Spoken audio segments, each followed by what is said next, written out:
Et bonjour à tous, bienvenue dans Flight Simulator 2020. Eh non, pas 2024, raté pour cette fois. On va faire un petit vol, je vais en parler un petit peu parce que c'est la grosse cata. La sortie du 2024, c'est une catastrophe. Donc on va décoller, on va parler un petit peu de tout ça. Donc on est au Honduras avec le petit DA62, je continue mon petit tour du monde en VFR.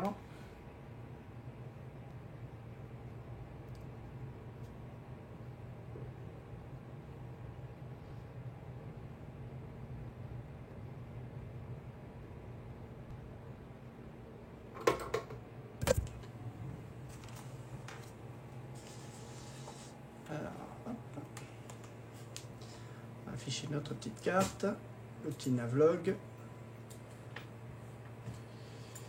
4095.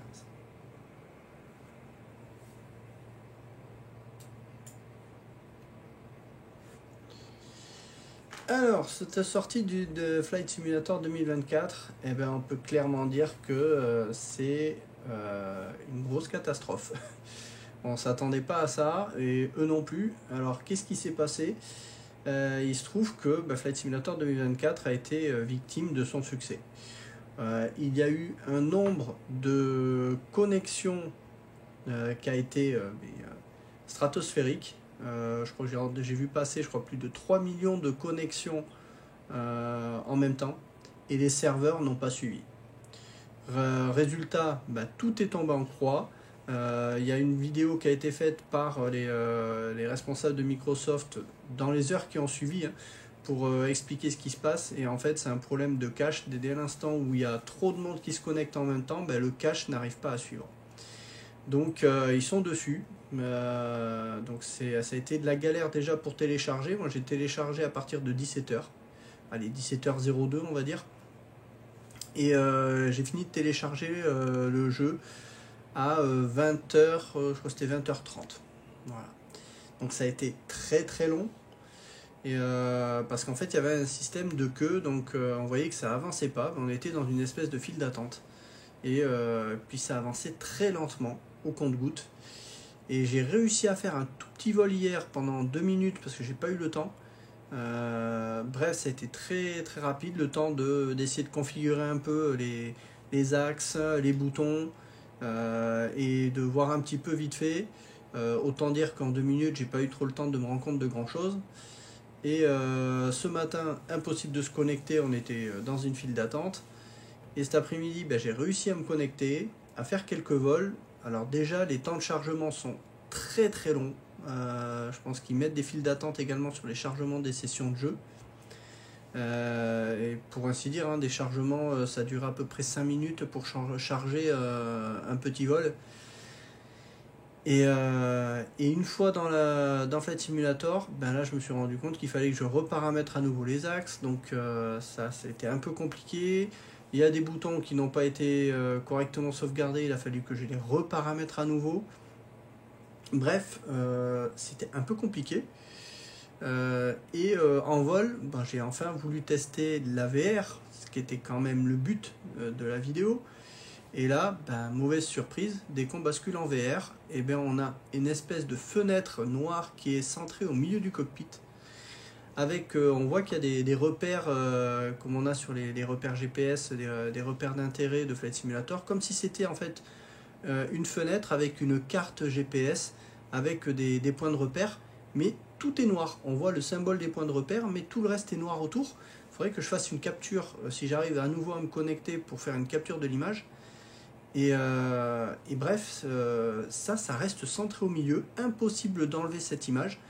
Pour faire la touche Tab qui permet d'afficher les menus, comme je le fais là dans Flight Simulator, je peux voir la petite barre de menu en haut. Si je fais ça, en fait, ça décale l'image de la tablette du GPS qui est dans l'avion dans la fenêtre au milieu. En gros, c'est un petit peu ça. Et impossible de se débarrasser de cette fenêtre noire. Donc c'est très très frustrant. J'ai beau essayer tout ce que je pouvais pour essayer de la virer, je n'ai pas réussi à trouver comment la virer.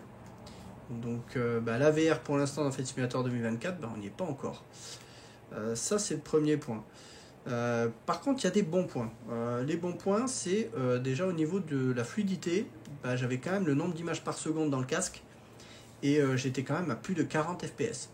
Donc la bonne nouvelle, c'est que dans la configuration actuelle, j'arrive à tourner Flight Simulator 2024 avec 40 fps. Donc c'est quand même plutôt bon. Ça, c'est une bonne chose. Autre point qui n'est pas inintéressant, c'est qu'il y a certains avions, alors je n'ai pas regardé tous, mais certains avions que j'avais dans Flight Simulator 2020 que j'avais acheté sur le store, et en fait on les retrouve dans Flight Simulator, par exemple le Rafale, visiblement il fonctionne. Alors je l'ai vu au sol, puis après avec cette fenêtre noire en VR, j'ai essayé avec un autre avion, bon ça le fait aussi avec un autre avion, savoir que cette fenêtre noire ça le fait dans le cockpit, mais également en vue extérieure, et elle reste toujours centrée au milieu de l'écran. Et donc bon, en tout cas, on a quand même des avions de Flight Simulator 2020 qu'on peut utiliser.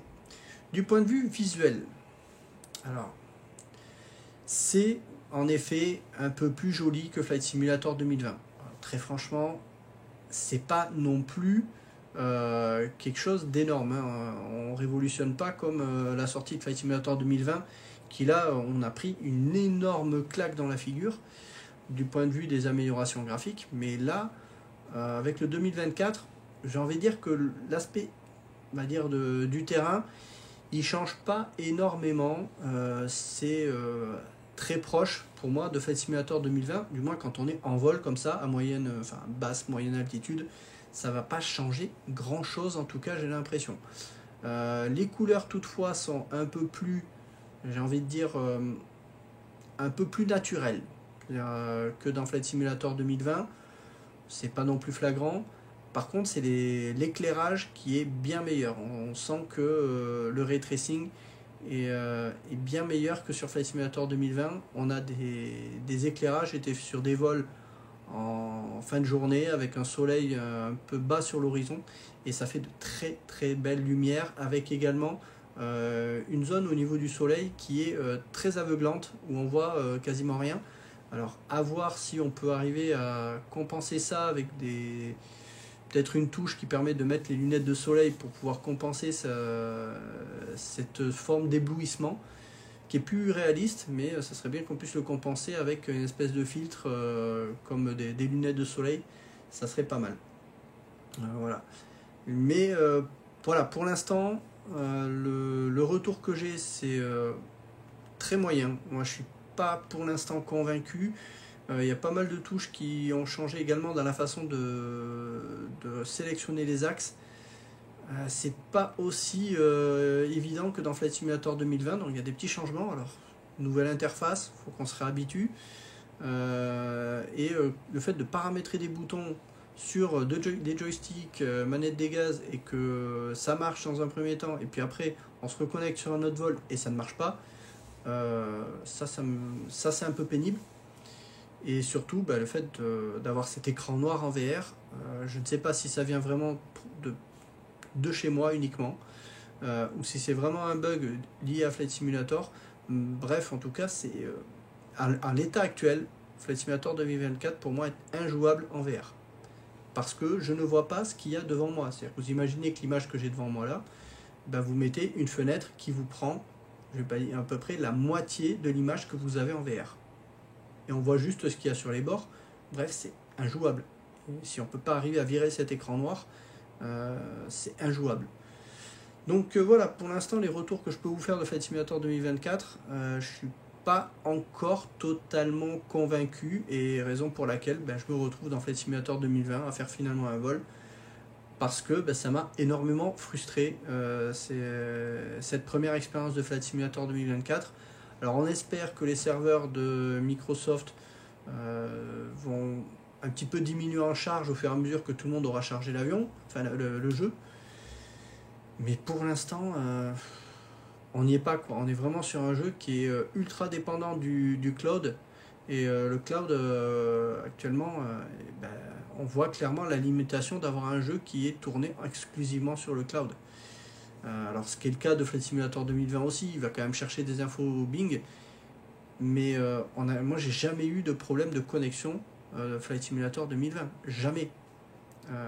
Là, va falloir qu'ils musclent un peu plus leur serveur.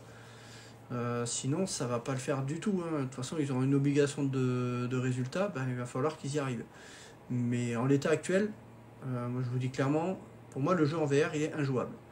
Après, vous pouvez jouer sur un écran, il n'y a pas de souci, ça marchera bien, vous aurez des temps de chargement qui seront très longs, c'est joli, mais moi ce qui m'intéresse c'est la VR. Et à l'heure actuelle, pour l'instant, ben, la VR n'est pas utilisable sur Flight Simulator 2024. Donc oui, ça me frustre beaucoup, et j'espère vraiment que Flight Simulator et Asobo vont régler ça. Je n'en doute pas, ils vont y arriver. Mais pour l'instant, voilà, moins de 24 heures après la sortie du jeu, ben on n'y est pas encore. Voilà, n'hésitez pas à poster vos questions, j'ai pas les réponses à tout, je suis pas dans les petits papiers d'Asobo ou de Microsoft, je n'ai pas tous les détails, je ne sais pas quand est-ce que ça va revenir, donc évitez de poser cette question, je ne saurais pas vous répondre. Mais voilà, en l'état actuel, pour l'instant, ben, mon ressenti sur Flight Simulator 2024.